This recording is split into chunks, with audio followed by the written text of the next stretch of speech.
Guys, റവ കൊണ്ട് ഇങ്ങനെ ഒരു സാധനം വെച്ച് നമ്മൾ കുറച്ച് ചുടുവെള്ളം ഒഴിക്കാം. ഉപ്പൊക്കെ മിക്സാക്കി ഉപ്പിട്ട ചുടുവെള്ളം ഒഴിച്ചു അതൊന്ന് മിക്സാക്കി കൊടുക്കും. മിക്സാക്കേ ഇതിപ്പോൾ മിക്സാക്കിയാണ്. ഇനി ഇതിലേക്ക് ഒരു കോഴിമുട്ട പൊട്ടിച്ചിട്ട് ഇനി നമുക്കത് ഒന്നുകൂടെ മിക്സാക്കാം.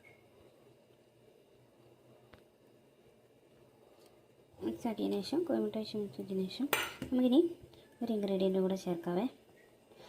ഇത് കുറച്ച് തേങ്ങ. ഇതാണ് കുറച്ച് ഓവറായിപ്പോയി. ഇത്രയും തേങ്ങ വേണമെന്നില്ല, ആവശ്യത്തിനനുസരിച്ചിട്ട് കുറച്ച് തേങ്ങ എടുത്തിട്ട് അത് ഒന്നുകൂടെ ഒന്ന് മിക്സാക്കി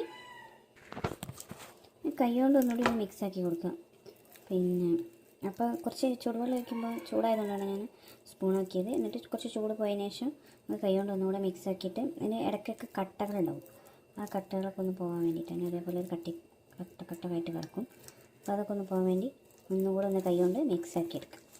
അത് നമുക്ക് ഇത് ഒരു പാനിൽ കുറച്ചൊരു എണ്ണ തടവിയിട്ട് നമുക്കിതൊന്ന് ചുട്ടെടുക്കാം. ഓക്കെ ഗൈസ്, ഈ പാനിൽ നമുക്ക് ഒരു വെച്ചൊന്ന് പരത്തി കൊടുക്കാം. അത് വെള്ളം തേച്ചിട്ട് ചേർത്ത്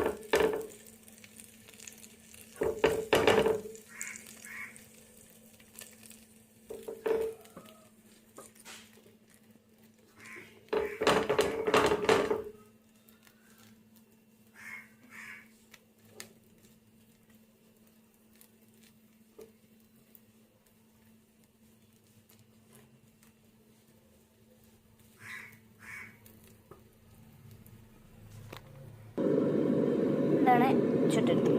അപ്പം ഇതിൽ സിമ്പിൾ ഇനി ഉണ്ടാവില്ല, ഒരു തട്ടിക്കൂട്ടാണ്. അങ്ങനെ ഫിനിഷിംഗ് ഒന്നുമില്ല, വലിയ ഫിനിഷിംഗ് ഉണ്ടാവില്ല. കോഴിമുട്ട ഉള്ളതിനനുസരിച്ച് സോഫ്റ്റ്നെസ് കൂടും. പിന്നെ ഇതുപോലെ തട്ടിക്കൂട്ട് ബ്രേക്ക്ഫാസ്റ്റ് എന്ന് പറയാം. ഡയറ്റൊക്കെ ചെയ്യുന്നവർക്ക് റവ കൊണ്ട് ഉപ്മാവ് തന്നെ കഴിച്ചു കൊടുക്കൊക്കെ കഴിച്ചു മടുത്തവർക്ക് ഇതൊക്കെ കഴിക്കും. അപ്പം ഇതാണ് സംഭവം.